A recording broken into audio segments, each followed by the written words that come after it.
when he was sort of trying to make peace with it. Barry's album is about to come out, and there was this ad that ran. I saw a copy of it in like the LA Weekly. I know there were radio ads, Right. which was basically like 12 million people have heard the sound of this guitar. It was Barry. Yeah. And Tom was like, "What? Barry barely even played on the first Boston album." And it was just like another blow. Barry had always been in Tom's shadow, and he just wanted to kind of like make a name for himself as well.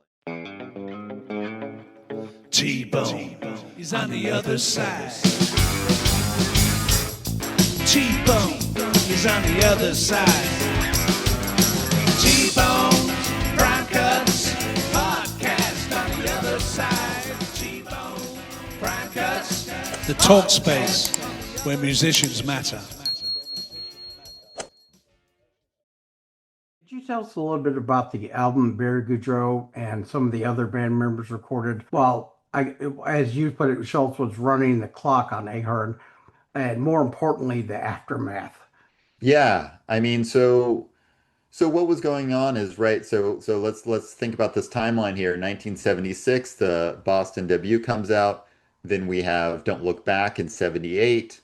And then the band sort of comes back from this European tour. And this is around the time, Tom and Paula Hearn are no longer talking to each other. Tom's getting just generally frustrated with the record industry. He was a straight edge guy. He was tired of, he wasn't into all the excesses. Right. He was just a simple man. Um, and that he's still under this record contract to produce another album, but under his contract with the manager Ahern was still going to get a chunk of that, and Tom did not want that to happen. He wanted to kind of minimize it. He wanted to try to renegotiate that, and so he was kind of running the clock. And there was this meeting in 1980 where he called all the band members over to his house and he said, "Hey, listen, I'm not gonna be working on the album for a while.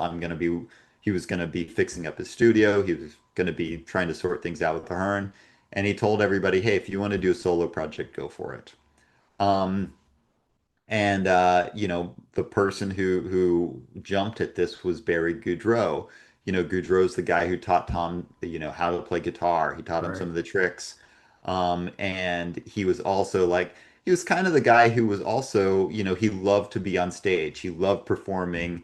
He was, kind of like a showboat. Um, and according to testimony I read, Barry had never written songs before himself. So he wasn't, this was kind of new to him. And he actually took a couple songs to Tom, trying to get them on the Boston album, but Tom had rejected them. And he basically Barry was going to go decided he was going to go and produce a solo album. And Paul Ahern, the manager, put this together. He went back to CBS Records, or the Epic label there, same as Boston's label, and they started putting together a package, which not only included Barry, but it was also going to include Sib Hashian, the drummer. And then they were going to get Brad Delp to sing. And the only person who declined was the bassist, Fran. Um, but they got another bassist who also was named Fran. So, or uh, yeah, and so they and Tom didn't know about this. I mean, that was the thing. He thought Barry was doing this solo album, and then suddenly he's trying to get Sib to come in and just like do a little bit of playing around on the drums, fix up his recording setup. And Sib's like, "Oh, sorry, man, I'm gonna be going out to LA to record on Barry's album." And Tom's like, "What? You're recording on that album?" And he gradually puts together that it's basically the entire band except for him. Even the producer, John Boylan, was going to be working on the album. And this was just too much for Tom and his, sense of self, his sense of the Boston sound and his ownership of it. And he got really upset, at Barry, at the record company for going along with this. Um, and and it was kind of like just, you know, just when he was sort of trying to make peace with it,